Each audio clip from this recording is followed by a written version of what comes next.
Cosa si mangia in Sicilia il 13 dicembre? Sicuramente tra i dolci non può mancare lei. La cuccia dolce di Santa Lucia. È un dolce davvero goloso e oggi voglio mostrarvi come si prepara. Ed ecco qui gli ingredienti che ci servono. Del grano tenero che ho già tenuto in ammollo per 2 giorni, quindi adesso è pronto per essere bollito. E poi gli ingredienti che servono per una deliziosa crema di ricotta. Ricotta di pecora, zucchero, gocce di cioccolato, ciliegie e arancia candita. Ovviamente un tocco di cannella finale non può mancare.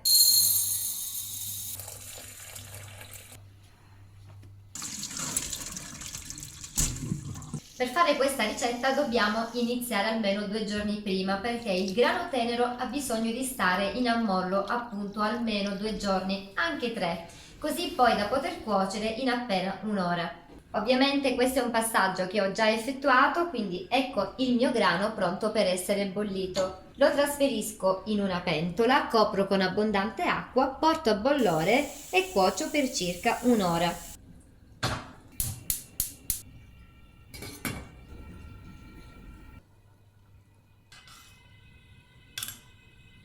È trascorsa un'ora abbondante dal bollore, quindi posso spegnere, scolare il mio grano, ma soprattutto lasciarlo raffreddare.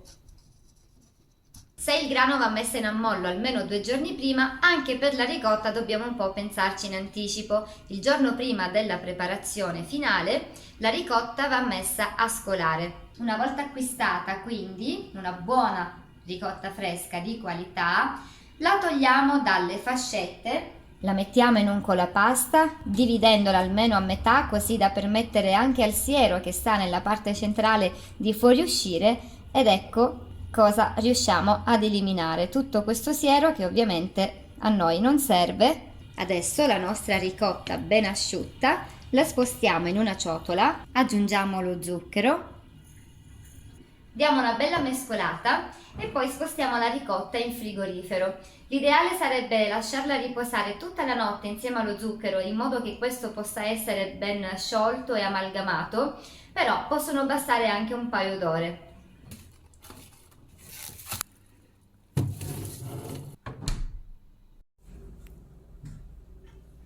Prima di aggiungere gli altri ingredienti come le gocce di cioccolato è importante setacciare la ricotta per ottenere una crema finissima e morbida. Ci possiamo aiutare con quello che più preferiamo, l'ideale è un setaccio a maglia stretta. Con un po' di pazienza andiamo a migliorare tantissimo la nostra crema ottenendo un risultato ottimale.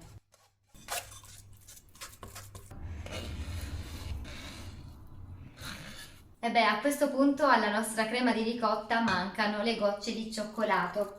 Potremmo anche scegliere di aromatizzarla con della vaniglia o della buccia di arancia grattugiata.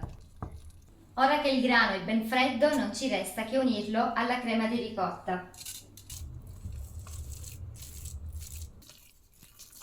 Potremmo decidere di inserire all'interno, oltre alle gocce di cioccolato, anche dei canditi tagliati a pezzetti. Io però preferisco utilizzarli solo per la decorazione, quindi prima di mettere la cuccia in singole monoporzioni, che possono essere coppette, piattini o ciotoline, ci dedichiamo un attimino a ciò che serve per decorare.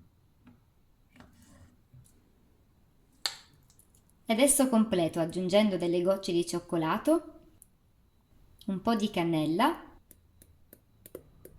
e la frutta candita.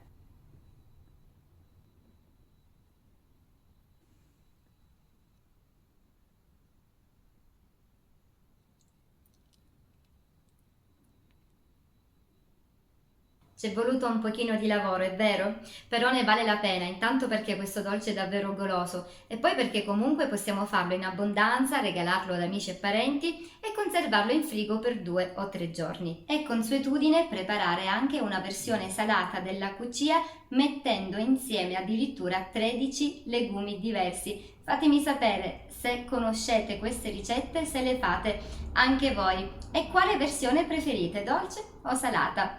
Io adesso gusto la mia cuccia. Buona veramente! La tradizione continua e viva la Sicilia!